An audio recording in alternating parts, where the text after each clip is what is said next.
Ele que durante muito tempo fez parte de um grupo que muito se tocou no musical lusófono, não é? A nível da lusofonia, eles fizeram bastante sucesso. Ele que hoje atua do modo a solo, vem nos contar um pouco do seu trajeto artístico, profissional e não só. Quer saber quem é o nosso convidado? Eu acho que a nossa música lá de fundo poderá falar um pouco sobre esta voz sonante deste musical. Então, ouça um pouco. Olha, Vieira, tenta aumentar um pouco o som para que os nossos convidados possam perceber quem realmente é o nosso convidado de hoje. Chegou a hora de viver a vida com alegria.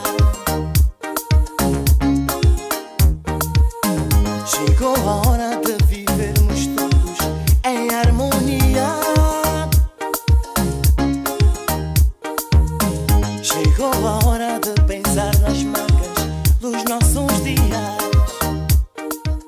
Olá, sejam todos bem-vindos a mais um episódio do canal Passo a Passo, do Zero à Riqueza. O seu canal que surge para lhe dar histórias e dicas sobre finanças pessoais, carreira, sucesso em todos os níveis. Quer seja no mundo artístico, no mundo empresarial, nós estamos cá para lhe trazer histórias fantásticas. E para hoje, nós temos um convidado muito, mas muito especial. Cota Gabi Fernandes, seja muito bem-vindo ao nosso canal. Olha, um prazer estar aqui contigo. Não, o prazer é nosso. O prazer é nosso ter a oportunidade, pelo menos, de entrevistar essa voz sonante dentro daquilo que é a música. Eu não sei se eu posso considerar que é kizomba. Qual é o estilo propriamente que a gente vai considerar? Olha, eu acho que a minha música tem a ver com a música africana, vá. Boa. Porque nós aqui na Europa adotou-se a kizomba. Uhum. E muitas vezes quando se fala de música africana, seja funaná, que é de Cabo Verde, seja semba, que é de Angola, ou os outros ritmos mais característicos de cada um dos palop, o pessoal chama de kizomba. Então eu falo música africana, eu faço música africana. Bem, Cota Gabi, explica-nos rapidamente quem é Gabi Fernandes. Porque há um pormenor que o público lá de casa muitas vezes faz uma confusão sobre Gabi Fernandes e as suas origens, propriamente. Porque quem diga que o Cota Gabi é bem ela. Já. De Angola, não é? Exatamente. Não, mas é assim, isso é muito fácil. Sabes que, crescendo aqui na Europa, nós de certa forma ficamos um pouco sem não é que percamos a entidade, mas ficamos um pouco sem saber exatamente de onde nós somos. Mas eu sei exatamente de onde eu sou, porque eu nasci em Cabo Verde, os meus pais são cabo-verdianos, eu tenho uma grande ligação com Angola, de facto, porque tenho muitos familiares em Angola, inclusive a minha avó. Mas essencialmente, como eu cresci cá, estudei cá, fiz tropa cá, fiz tudo aqui. Eu fiz música africana, música de Cabo Verde, música de Angola, música de São Tomé, música de Moçambique, porque eu fui buscar as coisas que eu criei, eu tive sempre a influência desses países, que eram as minhas referências, e naturalmente, principalmente de Cabo Verde. Boa. É para que fique aí patente do outro lado que o Cota Gabi não é angolano, é cabo-verdiano. Que acaba um pouco essa confusão que temos feito sobre as suas origens. E Cota Gabi, como é que entras diretamente ao mundo da música? Olha, eu, ainda em Cabo Verde, os meus pais sendo muito católicos, e nós sabemos que em África a religião é muito patente. É muito patente. E então, desde muito miúdo que eu pertencia aos coros da igreja, essa coisa toda. Quando eu venho para cá, continuei nessa estrada. E a minha mãe também foi sempre uma pessoa muito entusiasta no sentido da cena musical e também de pintura, de escritura, de poesia. E então as minhas influências musicais, inclusive, vêm mesmo da minha mãe. E tanto é que muito cedo ela inscreveu-me numa escola de música aqui, com alguns nomes sonantes da música africana na altura, cá em Portugal. Eu estou a falar do Paulinho Vieira, estou a falar do Norberto Tavares, muitas pessoas, grandes maestros de Cabo Verde. E eu comecei a aprender as primeiras notas musicais muito miúdo. E daí a formar a minha primeira banda, Com 12 anos, 13 anos, já tinha a minha primeira banda, não é? Porque, Como é que chamava esta banda? essa banda com a influência da música, aí está. Com a influência de uma banda que eu admirava muito, que eram os Tubarões. Tubarões. Cabo Verde. Então, a minha primeira banda se chamou Tubarões Segundos. Ok. É para o pessoal aí do outro lado, vocês conhecem um pouco da banda Tubarões? Oh, Vieira, tenta colocar um pouco aqui de trecho, que é para as pessoas recordarem um pouco. É uma das bandas Quem eram os de Tubarões? referência em Cabo Verde, aliás. O Will do Lobo, que já não se encontra entre nós, para mim era o meu ídolo. Havia mais. Então vocês eram os Tubarões Mirins. Os Tubarões Júniores. Boa. Muito cedo mesmo. Uhum. já. E depois desse tempo, sai de Cabo Verde, vem para cá, continua dentro daquilo que são os caminhos da religião, da Igreja Católica.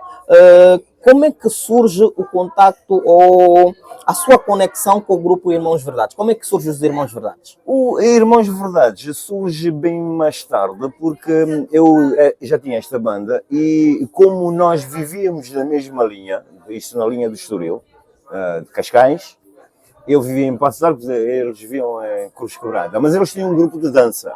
Uhum. E então, como certamente ficaram a saber que havia uma banda de miúdos e não sei o quê, foi assim que me chamaram para fazer parte da parte musical do grupo, já que o grupo existia como um grupo de dança. Uhum. E eu levei a parte musical, daí eu afirmar que eu formei a banda Irmãs Verdades. Eu formei a banda Irmãs Verdades. E por acaso eras a voz da banda, né? Exatamente. E então, e daí é que surgiu a parte musical dentro do grupo, que ainda nem tinha esse nome de Irmãs Verdades. O pessoal dançava e nas festinhas fazíamos o nosso show e foi assim que o grupo começou. Bem mais tarde é que achamos e recomendaram-nos, inclusive, arranjar um nome para o projeto. Uhum. E fez todo sentido nós encontrarmos esse nome, porque de facto a educação que a minha mãe, a mãe dos meus colegas nos transmitiam é que deveríamos ser irmãos, independente de sermos irmãos de sangue. Até porque nós estávamos num país estrangeiro, estávamos cá em Portugal a viver, e na altura, estou a falar nos anos 86, 87, por aí, não havia assim muitas crianças africanas cá em Portugal. Éramos muito poucos. Eu digo que eu na escola, numa das escolas que eu andei, em 1000 alunos eu era o único escurinho. Hoje em dia é impensável pensar uma coisa dessas, porque há muitas crianças africanas cá em Portugal hoje. Mas há 30, 40 anos atrás era impossível. E então foi muito fácil nós nos conectarmos. E daí vem o nome Irmãos Verdades, porque era uma forma de nós, de facto, assumirmos essa tal educação de irmandade. Uhum. E, por coincidência, a Dona Aurora Verdades, que era mãe de um dos meus colegas, ou madrinha do grupo, com o apelido Verdades, veio mesmo a criar, porque também foi uma forma de nós homenagearmos o apoio que ela nos dava, como a minha mãe também, que não era Verdades, é Fernandes, também nos dava. E a mãe do teclista, e a mãe do baterista, e essa coisa toda. Então, daí a marca, criarmos no princípio até seria Jovens Verdades, mas depois... Viram que era uma irmandade. O irmão acho que entrava aí muito bem, Uhum. e eu, até um certo ponto, acho que houve uma altura que, em muitas entrevistas, inclusive, eu dizia que nesta altura faz todo o sentido o nome do grupo, porque eu sinto-me irmão, de facto, dos meus colegas. Porque havia um certo sincronismo que eu achava. Daí os tais 30 anos de carreira dentro deste projeto. Porque há uma pergunta que eu quero fazer diretamente ao Cota. Por exemplo, sabemos que os Irmãos Verdades normalmente é composto por elementos de origem tanto angolana como cabo-verdiana, nesse caso do Cota. E quando a gente vai, pelo menos, pesquisar dentro do Google, a gente procura por Irmãos Verdade, vem-nos que é uma banda angolana. Exato. Mas isso foi um pouco a mídia cá, porque repara uma coisa, é assim, eu por exemplo, as pessoas sempre me dataram a Angola de como sendo angolano, inclusive de Benguela. Porquê? Porque em 92 eu fui a Angola, estive um mês em Angola. em 94 nós tiramos o nosso primeiro trabalho. Uhum. E a música que mais se destacou dentro desse nosso primeiro álbum é a música Saudades de Luanda. Ai, ué, saudades, são saudades. São músicas de Luanda. ao vivo, tem um privilégio. São músicas que...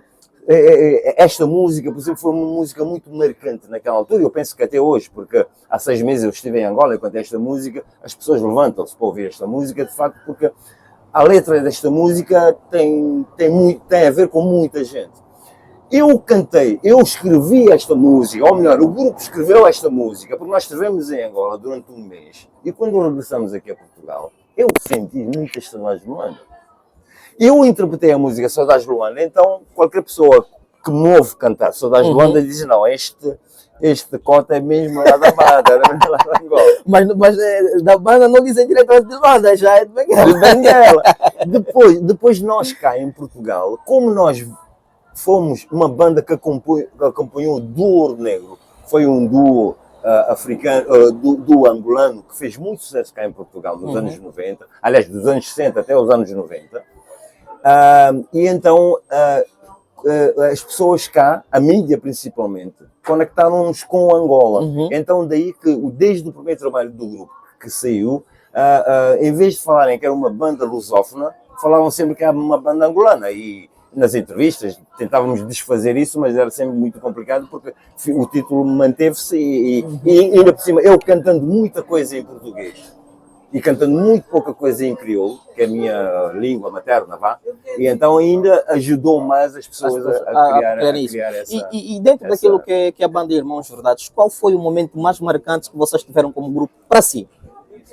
Olha, o mais marcante eu digo que foi quando nós conseguimos atingir, de facto, os nossos objetivos dentro deste projeto. Porque os nossos objetivos dentro deste projeto foi sempre fazer a música também para os europeus. Fazer com que os europeus dançassem kizomba, dançassem música africana. Porque até então, nós vendo 30 anos atrás, a música africana tinha sido próprios para passar cá em Portugal. Qualquer africano que viveu cá em Portugal sabe disso. Que a música africana passava nas discotecas africanas, não passava em rádios, não passava na televisão. E então, isso fazia muita confusão. E fazia muita confusão a muitos africanos, porque Coliseus não era para a música africana. E Meus Arena não era para a música africana. Havia pavilhões, havia discotecas para a música africana. E as pessoas não tinham acesso porque a mídia não fazia cobertura da música africana. E então a nossa aposta de fazer fusão de várias formas da música portuguesa com a música africana, com as nossas raízes, tanto de Cabo Verde, como de Angola, como de Moçambique, como de São Tomé, o intuito foi exatamente atingir de facto esse público. E houve uma altura que nós atingimos.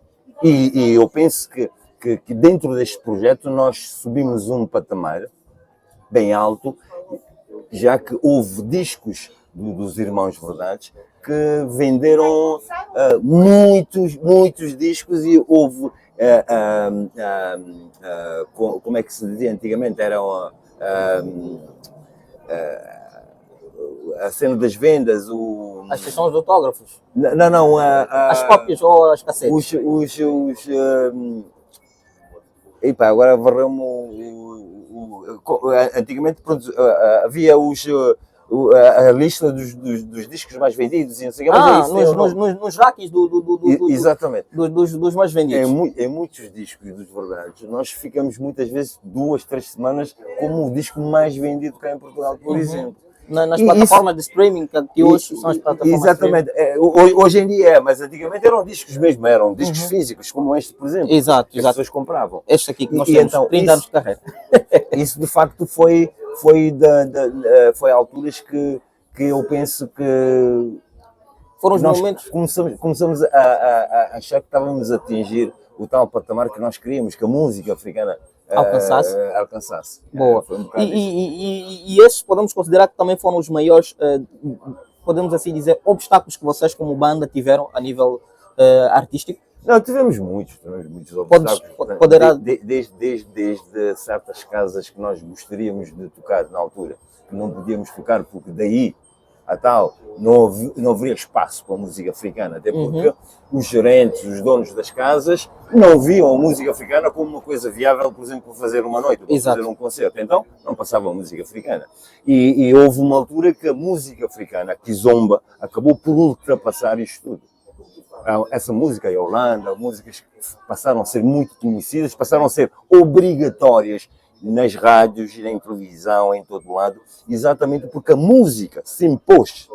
E não havia digitais, não havia internet, não havia nada disso. A música ultrapassou isso tudo. É claro que nós tivemos muitos obstáculos para atingir esse patamar, como nós e outros artistas também que nessa altura estavam na mesma caminhada. Posso falar desde o Paulo Flores, para não falar nos cotas Bonga e Raul, esse pessoal mais antigo, o Valdemar Baixo, são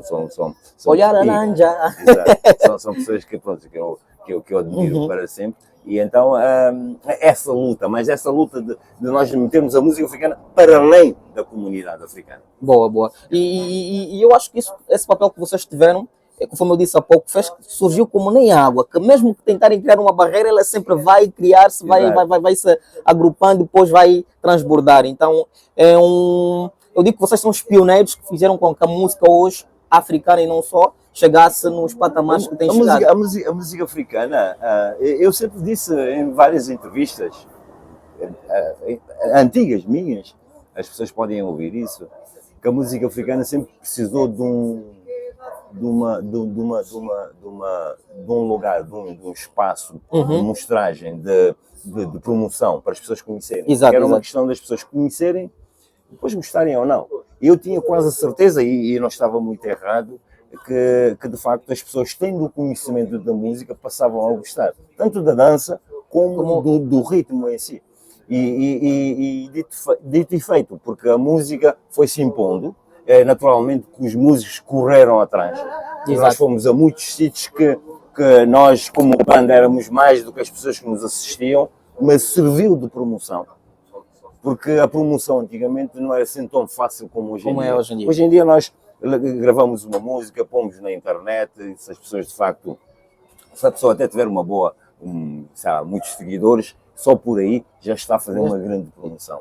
Antigamente não, tinha que ser o DJ a passar na discoteca, e o DJ passava a música 2 vezes, se ninguém for para a pista nunca mais passa aquilo, acabou.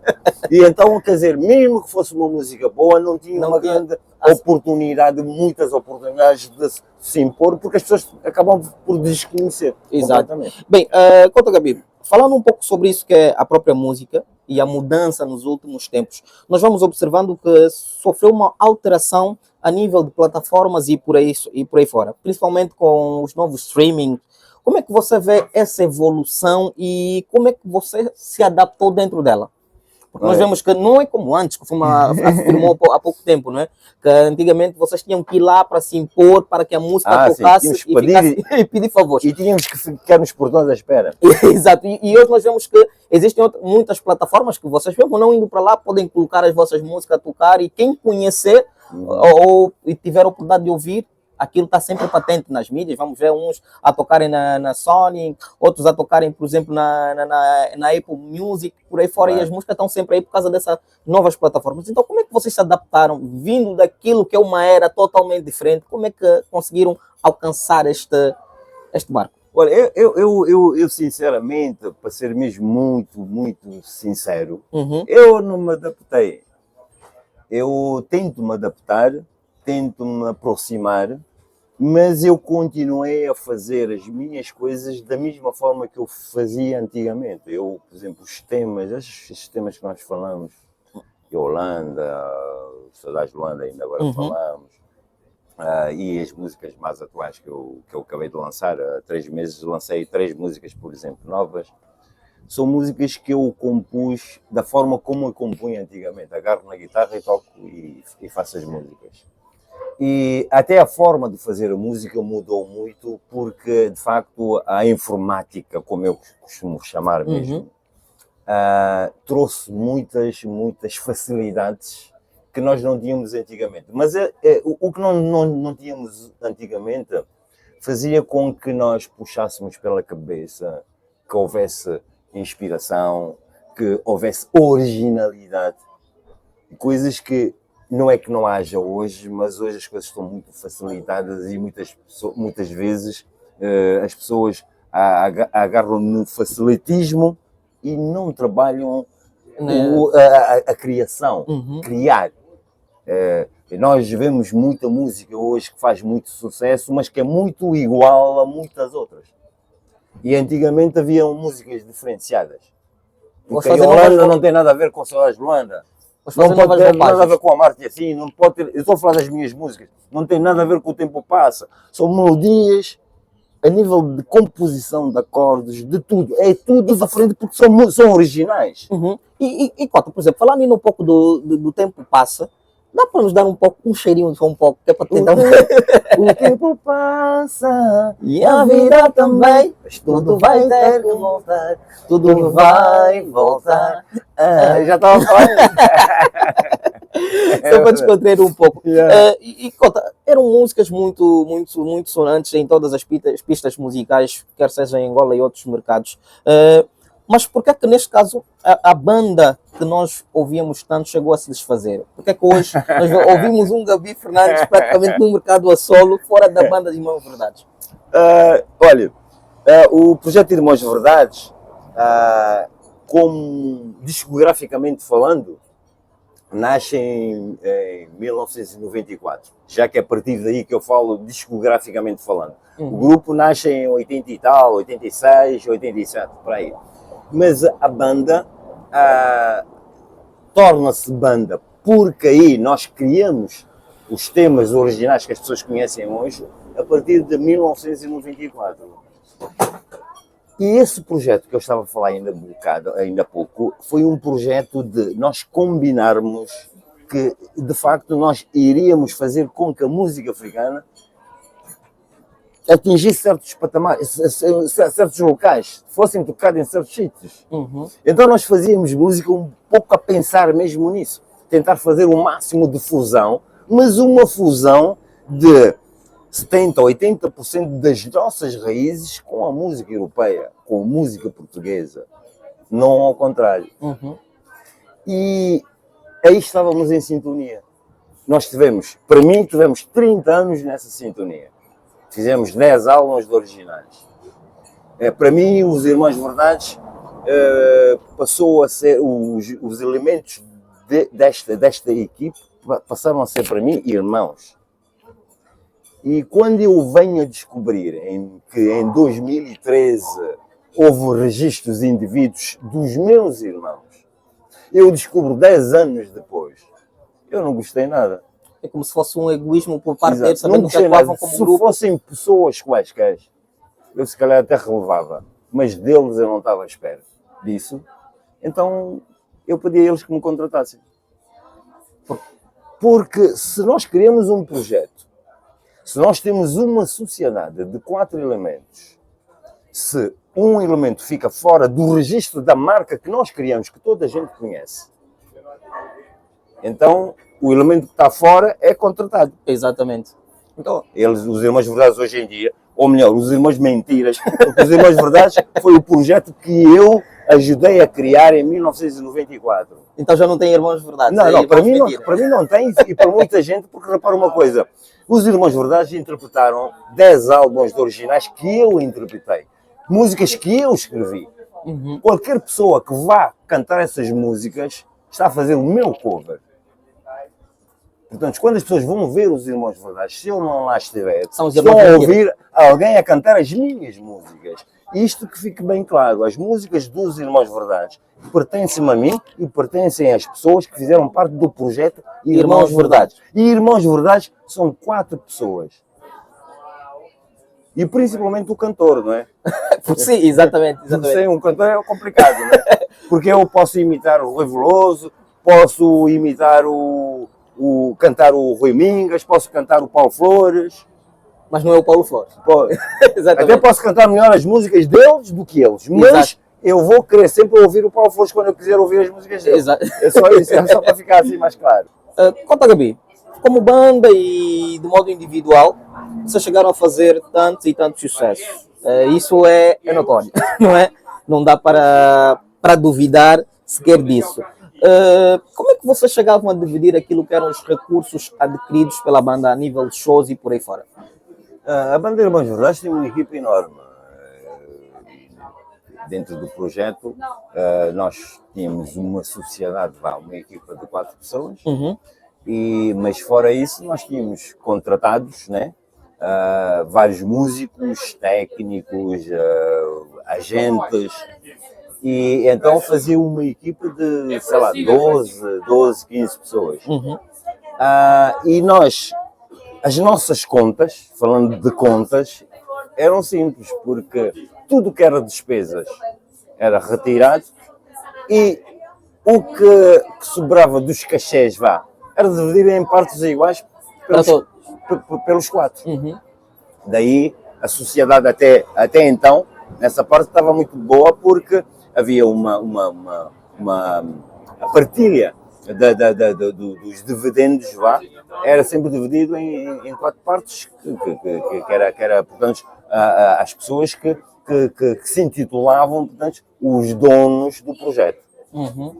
E daí a minha frustração quando eu descubro que a marca foi registrada por um nome só de alguns, não é? Exato. Mas era tudo muito pacífico, nessa parte era tudo muito pacífico, porque eu nunca ganhei mais do que os meus colegas. Para mim era tudo pacífico. Agora, que eu fiz muito mais do que eles, eu fiz de certeza, porque como nós estamos a fazer esta entrevista, por exemplo, eu fiz centenas de entrevistas que os meus colegas não põem lá os pés, até porque não eram necessários, porque normalmente os jornalistas, a mídia, chamavam-me para eu fazer uma entrevista sobre o projeto Irmãos Verdades, porque eu, como líder, entre aspas, da banda, eram as pessoas que tinham mais interesse em conversar para explicar os nossos projetos, as coisas todas. E a nível de cachê, por exemplo, qual chegou a ser vamos assim dizer, o maior cachê que a banda Irmãos Verdade, e nesse caso, ou o próprio Gabi Fernandes, de modo particular, já fez em um show? Só por curiosidade. Não, olha, não foi. Nós nunca tivemos grandes cachês. As pessoas. Houve uma altura que eu estava em Angola que o jornalista perguntou-me porquê é que nós não íamos muito mais vezes a Angola. E que seria devido ao cachê muito alto, não sei o quê. E eu nunca achei que o nosso cachê fosse alto, até comparativamente a hoje, então, foi mesmo muito baixo. Porque nós enchíamos salas, pavilhões, estádios também, mas o nosso cachê nunca passou de cachês muito reduzidos em relação a hoje. E até hoje. Porque o objetivo principal seria sempre termos condições para fazermos um bom show. E muitas vezes as condições que eram exigidas para se fazer os shows é que, se calhar, de certa forma, fazia com que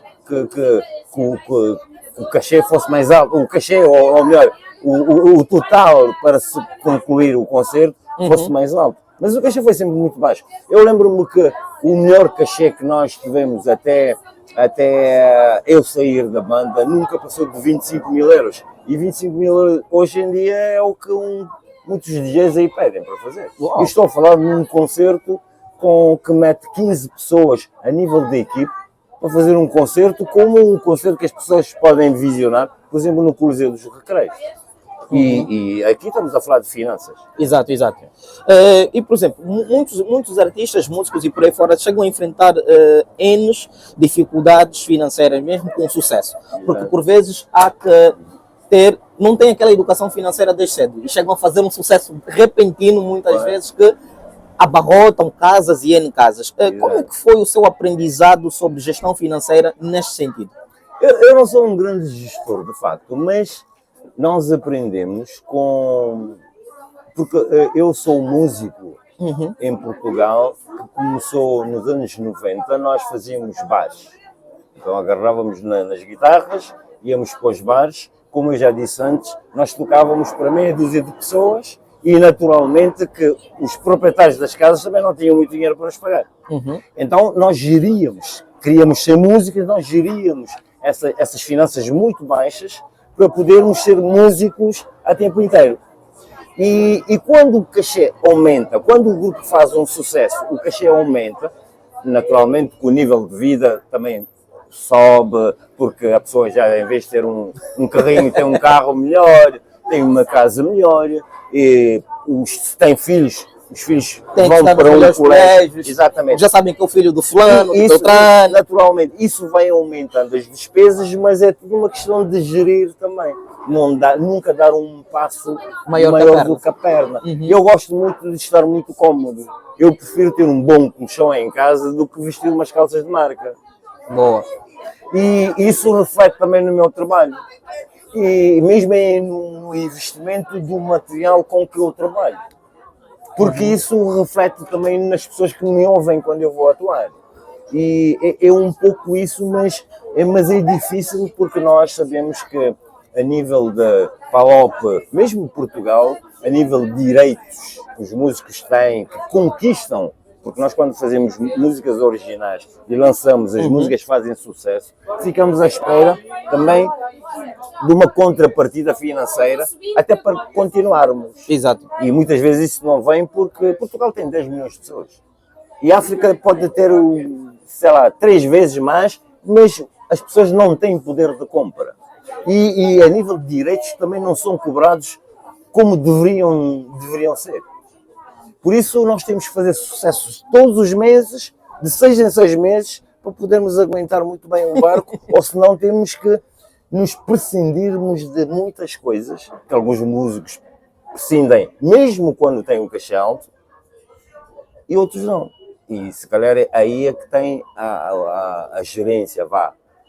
Temos que gerir, aquela frase temos que gerir, muitas vezes é mesmo assim, porque há alturas que nós temos que mesmo que gerir muito bem, principalmente quando estamos com o cachê alto, porque há alturas que não vão ter show. E falando nisso, como é que vocês lidam, ou como é que o Cota Gabi chega a lidar com este fluxo de shows? Porque há momentos que chega a ter muito mais shows e há momentos que tem sempre o seu baixo. É como no ramo das vendas. Há um fluxo de venda maior em algum tempo e há outro fluxo em menor tempo. Como é que você lida com isso? Como é que você chega a se preparar um pouco para a época alta e a época baixa? Exato. Aqui pela Europa não é muito difícil. Porquê? Porque nós temos a altura dos festivais, que é o verão. Exato. Há muitos concertos e então há muita procura e se a pessoa tiver, por exemplo, uma música a bater, como a malta diz, então há muitos concertos para se fazer. E há alturas do inverno que já são concertos em salas fechadas, que mesmo os empresários querendo, não conseguem acompanhar um nível de cachê muito alto. Né? E então aí temos que reduzir também o nosso cachê. E muitas vezes é quando nós também temos a oportunidade também de fazer tours mais alongados, por exemplo, em África, né? Angola, Moçambique, São Tomé, e aí vamos compensando as coisas. Eu estou a falar de mim, né? Em relação a mim. Porque em relação ao projeto que eu estive e em relação à minha carreira, eu devo dizer que tenho o desprivilégio de nunca ter tido apoio governamental, por exemplo, a nível de ministérios das culturas africanas, tanto de Cabo Verde, como de Angola, como de Moçambique, como, sei lá, nunca tivemos esses apoios. E apesar de termos feito trabalhos, de eu continuar a fazer trabalhos que têm muito a ver com o expandir da nossa cultura, de mostrar a nossa cultura. Tanto é que há uma música que é o Amar-te Assim, que faz parte do Ministério da Educação Portuguesa. Isto é, os miúdos portugueses do 5º e 6º ano estudam a música africana através dessa música, desse projeto Irmãos Verdades. Que a música chama-se Amar-te Assim, as pessoas que pesquisem, que encontrem. Inclusive até em mídia nunca se deu o trabalho de fazer um trabalho à volta disso. Desta música e deste fato. Foi muito importante isso, porque isso já transcendem, sei lá, 10 ou 15 anos que isso aconteceu. E os miúdos estudam. Os miúdos continuam a estudar. E então, até então, nós encontrávamos reggae, encontrávamos música portuguesa, encontrávamos música americana, encontrávamos música de todo mundo, mas música africana não constava lá. E hoje consta por estar lá a música Amar-te Assim. que nós escrevemos, que popularizou-se cá em Portugal, e o Ministério da Educação pediu-nos a música para fazer 2 páginas sobre a música africana. Isso, tal Kizomba. Fica registrado Exatamente. aí. Vamos lá para pesquisar no livro do quinto ano.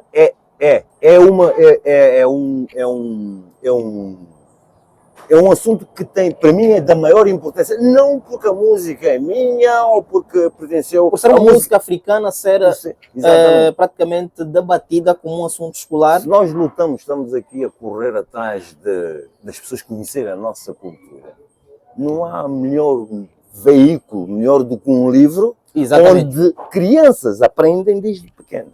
Uhum. E porque o meu filho tem 30 anos, e quando ele estava tem 30 anos, quando ele estava já no 5º ano, acho que ele já estudou ali. Só uma questão, conta, Gabi. Aqui fora ainda do contexto da nossa conversa. É o teu primeiro filho que está com 30. Quantos Sim. anos é que a Gabi está agora? Agora isto é segredo de Estado. Isso é pior que me perguntou ao meu cachê, assim, o que é que eu já recebi mais. Pá. E isso agora que adivinhem, porque o pessoal costuma dizer assim, Mas não muda essa aparência. Não muda nada, se eu for dizer a minha idade, vai estragar tudo.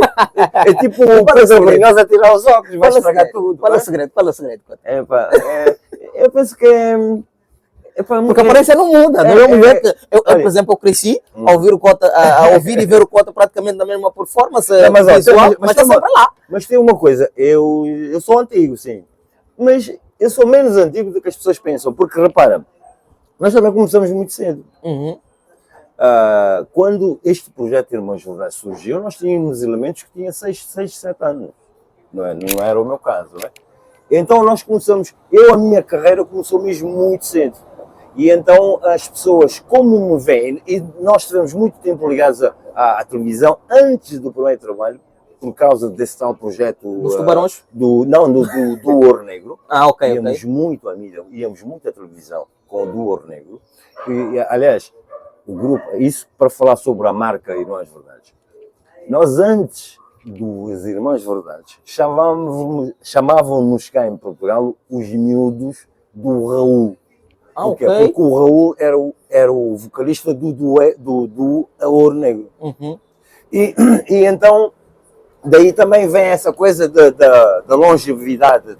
Quer dizer, mas eu sou Cota.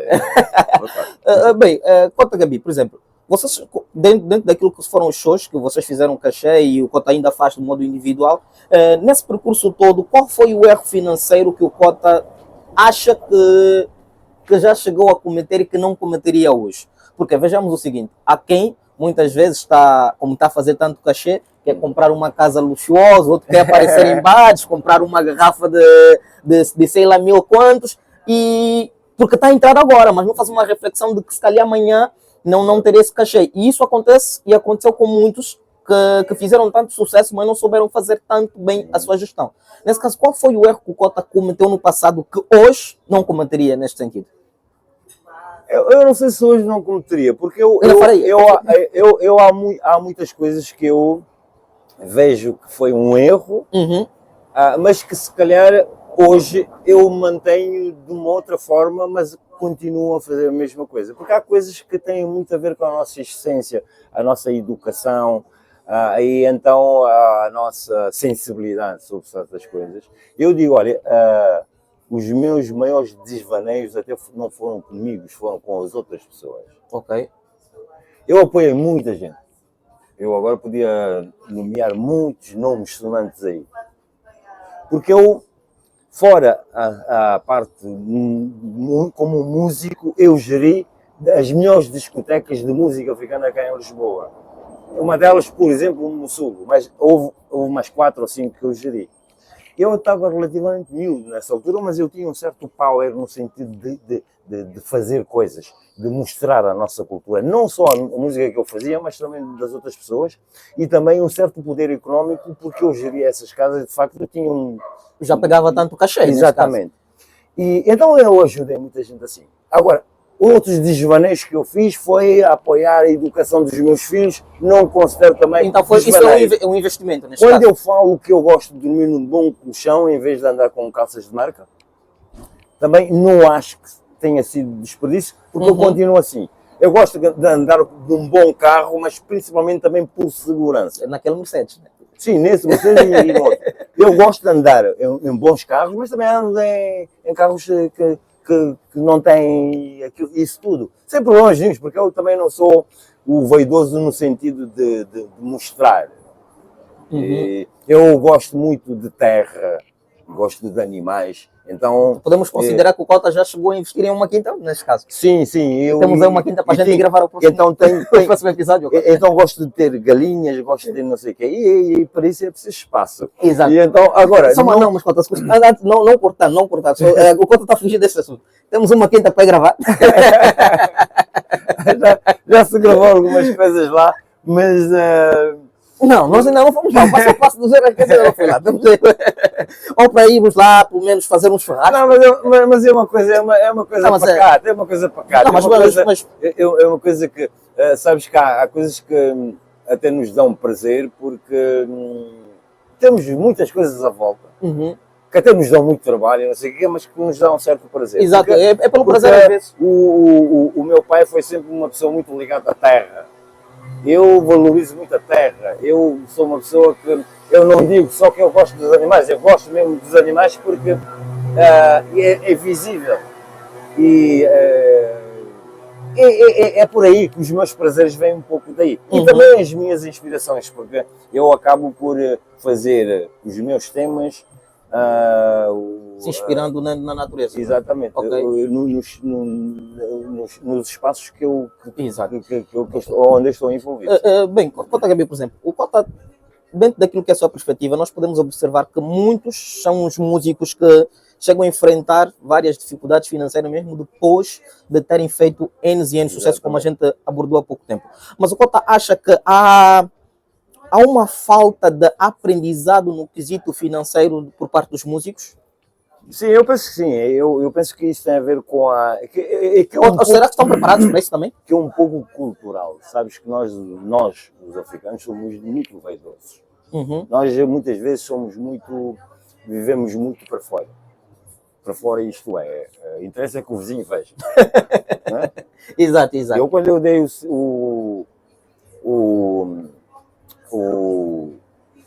o exemplo do colchão, eu estava a dizer exatamente isso. Porque o colchão, ninguém sabe. Tu vais na minha casa, tu não sabes que colchão é que eu tenho, não vais lá ver. Não vais levantar também os lençóis, não é? Mas eu sei o colchão que eu tenho. Eu dou muito mais importância nisso do que o cobertor que fica lá só para fazer bonito. Então, e nós, muitas vezes, começamos mal assim, porque não temos, sim senhor, ou até temos, mas não somos preparados há aquela coisa poxa, eu tenho que ir buscar o Louis Vuitton, eu tenho que ir buscar não sei o quê, porque vou à festa não sei o quê, eu tenho que... e às vezes, nem as pessoas... Vivemos pela mídia, isso é muito pela mídia. E às vezes nem as pessoas, o público, o teu fã, nem está à espera, nem é isso que conta para elas. Conta é o conteúdo, o teu conteúdo, o teu interior. E se calhar eu também faço isso também, mas é por isso que eu digo que é cultural, a nível africano, eu penso que é cultural. O pessoal muitas vezes esbanja muito aquilo que não tem. Yeah. E falando nisso de esbanjar, hoje o Cota Gabi, além da música, investe em outros setores além do mercado musical? Não, é mesmo só a música. Eu tenho muito jeito para fazer esculturas e já me pediram muitas exposições. Volta e meia vendo uma escultura ou outra. Que mais, o seu lado artístico está sempre ligado aí. Através dos meus amigos, acabo por ter alguns clientes que me pedem coisas específicas para eu fazer a nível de esculturas e não sei o quê. Mas o meu ganha-pão é mesmo música, não é? É os meus direitos de autor e é os concertos que eu faço e é os contratos que eu tenho com as editoras e vou gerindo, porque como já conversamos, há alturas que fica mesmo complicado, porque de facto nós podemos até fazer outras coisas, mas às vezes não temos tempo. Exato. E nem se encaixa muito bem. Porque o trabalho musical, o trabalho de um músico, de um cantor, muitas vezes é um trabalho também que tem a ver com a sua imagem. Muitas vezes. Os fãs estão à espera da tua imagem, daí eu compreender que muitos muitos colegas meus Vivem dessa aparência por causa disso. vivem, epá, até porque trabalham muito na internet e não sei o quê. Então tem que mostrar mesmo a casa que tem, aquelas que não têm também vai dizer que tem, e o carro que não tem, mas vai alugar diz que tem, não sei o quê. Os meus carros são meus carros. Porque eu até o videoclipe eu tento sempre fazer com um carro meu. Exato. Porque, epá, É meu, é para nós temos que mostrar a nossa realidade. Exato, exato. A nossa realidade. Uhum. E então é um pouco isso. Agora, eu também não sou assim todo certinho. Tenho também. Tem os seus as suas falhas. Tenho Ninguém é muito. perfeito. Tenho muito. E Cota, por exemplo, qual foi a decisão financeira mais importante que o Cota acha que já tomou da sua vida? É aquilo que eu disse do investimento nos estudos Dos seus filhos. Ok, Exato. ok. Boa. Agora pergunta-me se eles são todos doutores. Não são, mas eu investi. Não são porque mas não não quiseram. Estou alinhado. E nesta, só uma pergunta aqui, meio que rápida. Do tanto e tanto que o Cota vai fazendo música, o Cota sonha em se aposentar da carreira musical? Financeiramente falando, sim. Financeiramente falando. Agora, em termos de criação, não, porque eu vejo que a música, assim como nasce connosco, vai morrer connosco. Uhum. Então, certamente que haverá alturas que, ou porque as pessoas estão cansadas de ouvir músicas que eu cantei, Uhum. ou porque a minha criatividade baixou, ou porque eu não consigo ter as cordas vocais como eu tinha, por exemplo, quando era miúdo. Mas por enquanto eu não senti nada disso. Eu penso que todas as vezes que eu tiver sei lá, a inspiração para fazer uma música, eu vou fazê-la. Exato. Que é outra coisa também que eu falo muitas vezes, que é assim, as minhas músicas nasceram de inspirações. Eu não me sento para fazer música. Eu posso sentar para acabar uma música que eu tive uma inspiração ontem ou anteontem. E que é o contrário que se faz hoje, porque eu tenho colegas meus que dizem, não, olha, hoje vamos para o estúdio e vamos fazer uma música. E sai música, de facto. Mas eu já não, é por isso que eu sou. Eu não tenho um momento. Para mim, eu já fiz música em meia hora, como eu já tive 6 meses para acabar uma música. Por isso eu não sento para fazer uma música, ela tem que vir ter comigo. Sim, mas eu acho que, eu vou falar um pouco porque eu sou escritor. Existe aquele nosso momento de inspiração. De inspiração. É nós estamos possuídos como ninguém sabe. Exatamente. De repente está a ideia e ela vem. E existe aquele momento que a gente só está a viver. Não, está à toa mesmo. Duas palavras não saem. Não encontras. E de repente ela passa assim. Exato. E nós às vezes estamos aí para o estúdio. Eu já fui para o estúdio para fazer... nós temos no estúdio, para as pessoas que não estão assim muito a par disso, quando vamos para o estúdio, fazemos a base e fazemos uma voz guia, que é a voz que guia para os músicos fazerem o seu trabalho. Depois, o cantor, no final, vai fazer a voz principal, a voz que fica. Uhum. Nós, muitas vezes, há músicas que, até chegar esse momento de cantar a voz principal, de deixar lá a voz principal, que é o que sai em discos, que é o que, de facto, sai para se consumir, falta lá aquela frase, falta ainda aquela quadra.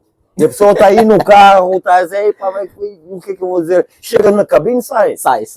Quando eu te conheci, e quem louco por ti anda, e eu andar, não pude resistir, tentei te seduzir, e eu andar, todo mundo aí, e eu andar.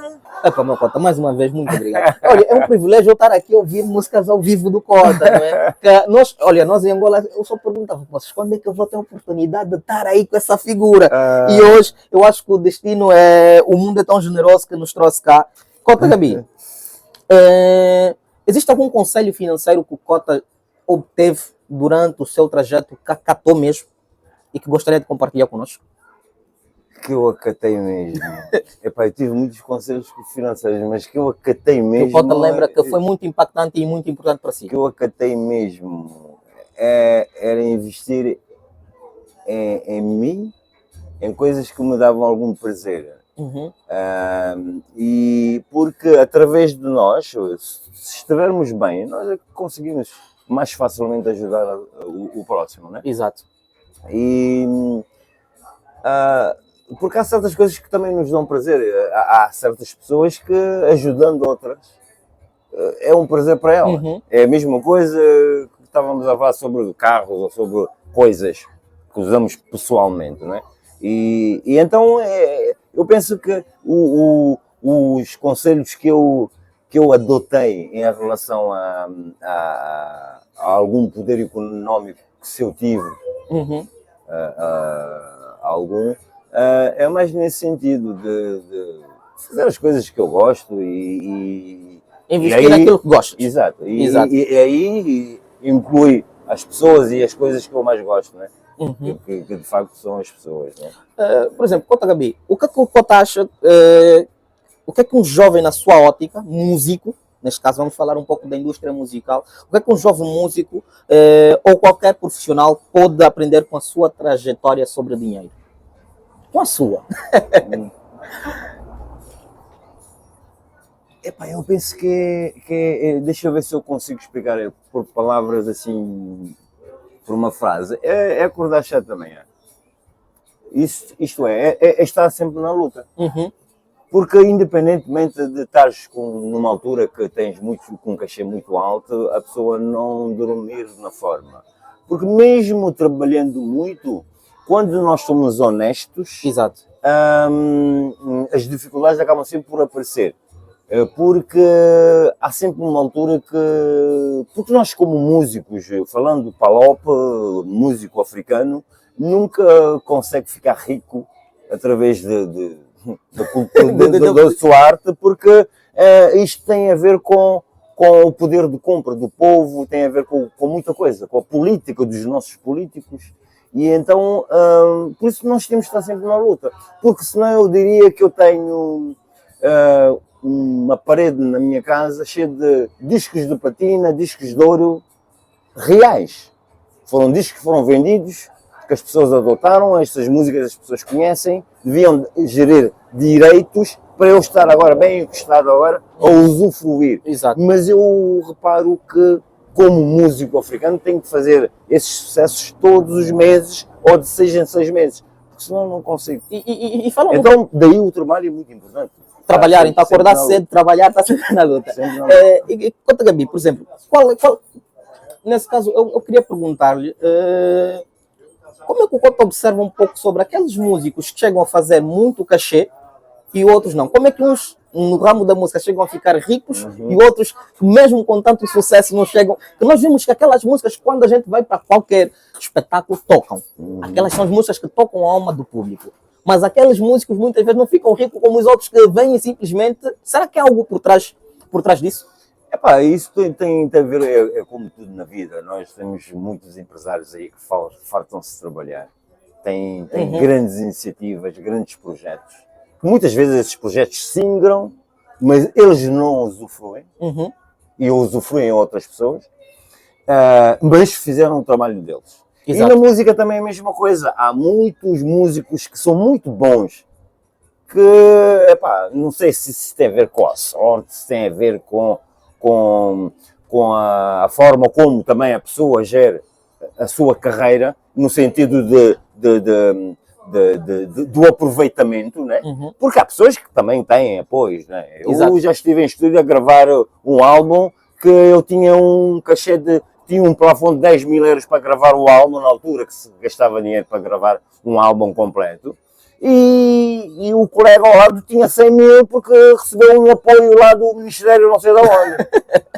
Epá, e são oportunidades que cada um vai tendo nesse vai tendo, que eu não vou discutir isso como é que uns têm, outros não têm, porque já entramos no campo político, é complicado. Mas muita gente se calhar fica rico também assim, não é?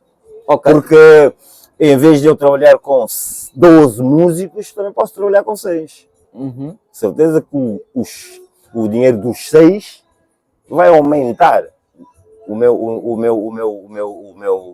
dia a dia, a minha conta bancária. Mas se eu tiver a pensar que de facto não é justo eu estar a trabalhar, quando eu estar a trabalhar, usufruir do dinheiro desses 6 músicos, quando eu poderia empregar esses 6 músicos, porque fazem parte do estúdio, fazem parte do trabalho que nós fazemos em casa antes das músicas fazerem sucesso. Aí tem a ver com a nossa consciência. Se calhar é por isso mesmo que uns ficam mais ricos do que os outros. Ok. E como é que o Cota enxerga o futuro financeiro dos músicos nessa era digital? Epá, é como eu acabei de dizer. Com esses novos streamings, porque nós vemos que Pois. hoje temos novos streamings, as novas Exatamente. plataformas e as novas formas de monetização. Porque há Exatamente. quem muitas vezes chega a pagar para pelo menos ter muitas visualizações Exatamente. e que isso depois tenha também um grande retorno. Como é que o Cota observa o futuro da música nesse sentido? Essa é a nova forma de gerir, Uhum. o que as nossas capacidades intelectuais em termos musicais. Quer dizer, temos de ter também essa capacidade de gerir essa parte digital, que é muito importante. Que muitas vezes os músicos mais antigos, entre aspas, os que ligam menos a Parece isso, bem. muitas vezes ficam a perder porque a sua música passa em todo o lado, mas não vê direitos. Exatamente. Entrar, porque isto também é nessa área, não é a área dele. Mas esse deve ter então uma equipe que trata um pouco Exatamente, disso. eu digo, porque eu costumo dizer sempre, cada macaco no seu galho. E então, eu não posso ter a capacidade de compor, cantar, Gerir a imagem. e organizar. Não consigo. Então, a necessidade de ter uma equipa, ninguém caminha só. Exato. Agora, epá, há pessoas que se calhar conseguem fazer isso. Eu não consigo. Então, há partes minhas que eu sei que eu perco muito dinheiro. Porque vai a uma festinha, acontece aí, estávamos aqui a fazer entrevista, estava a passar a minha música aí. Não Foi a calhar. Não foi propositadamente. Exato. Estamos num centro comercial, em qualquer lado passa a minha música. Agora, se eu apresentasse o que eu recebo da SPA, dizer assim, poxa, mas este gajo tem que receber mais. Uhum. Pá, se calhar eu é que não estou a levar as coisas da SPA, porque essa parte eu não estou a gerir. Porque eu estou focado em criar. Né? Exato. Estás a perceber? Tem necessidade de ter isso, Exatamente. que é essa equipe que trabalha consigo e para si também. Exatamente. Ótimo. Cota Gabi, se pudesse voltar no tempo, faria algo diferente na forma como geriu a sua carreira? Fazia. O que seria neste caso? Faria Só duas coisas, não vamos falar tanto. Não, faria muita coisa, mas uma das coisas era, se calhar também, olhava mesmo muito mais para o meu umbigo do que eu fiz durante estes anos todos, porque no final não, porque eu tenho ainda muito para dar, a pessoa vê que nem sequer há um reconhecimento. Uhum. As pessoas são ingratas. E há pessoas que nós agradecemos a nós mesmos por termos investido ali. Mas há outras pessoas que, digo mesmo, foi mesmo mal emprego o dinheiro. Aí geria mesmo de forma diferente.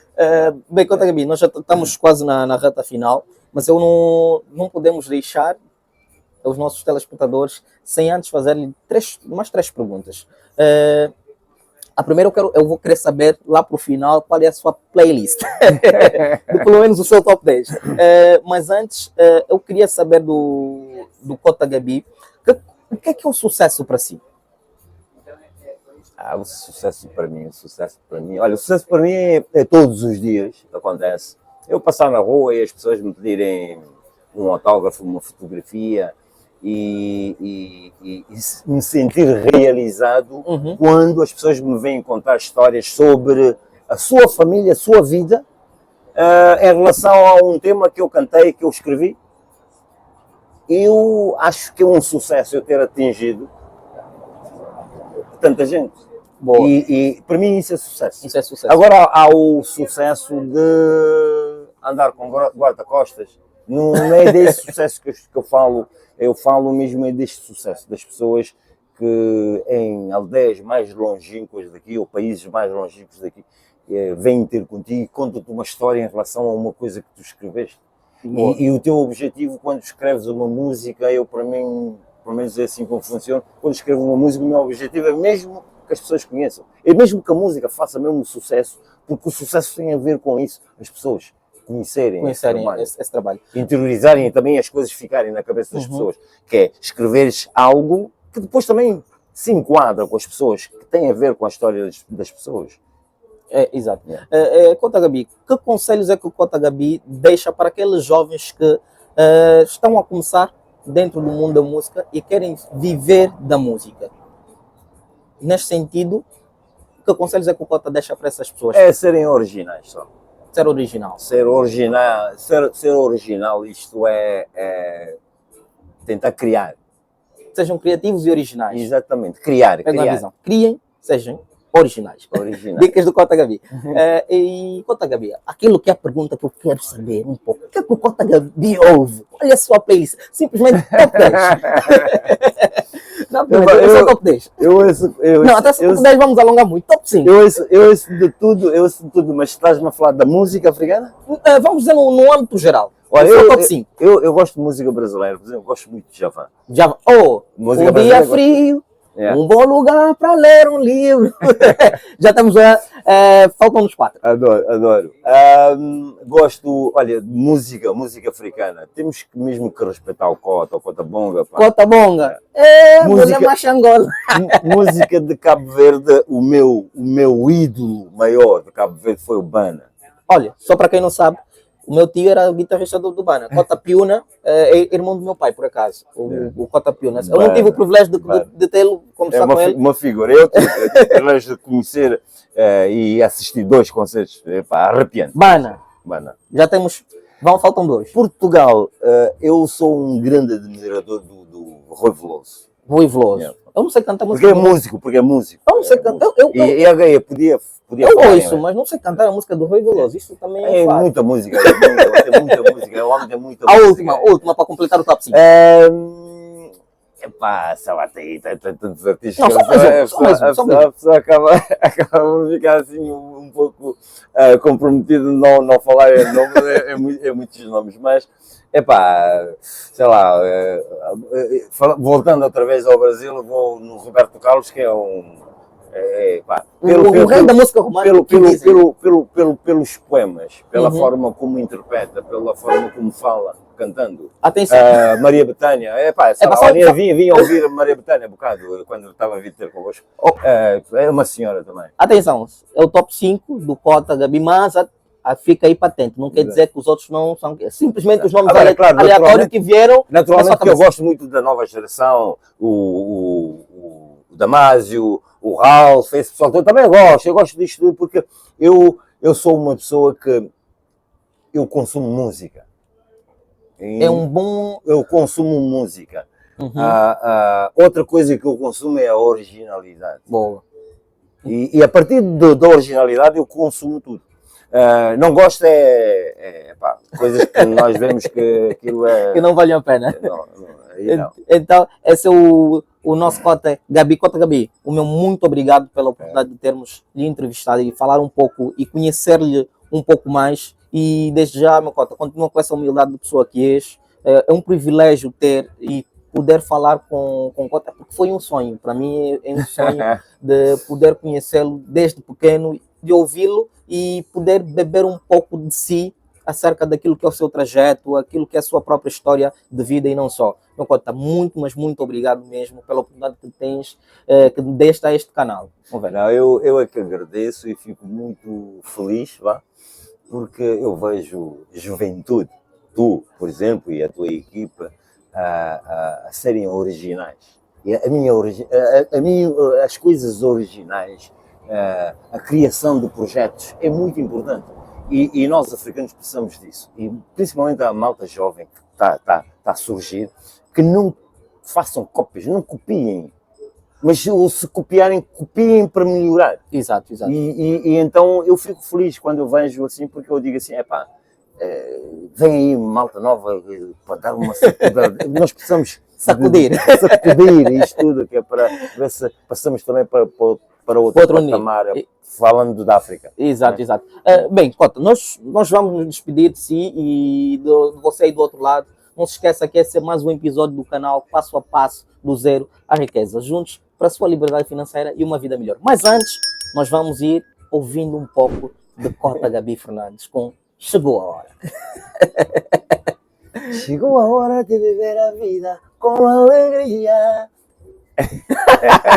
Sei do outro lado, então chegou a hora, mas nós prometemos voltar para um próximo episódio. O meu muito obrigado a si, que esteve ligado conosco até o fim. Muito obrigado. O mundo vai ter de mudar, as marcas vão ter de acabar, só temos é que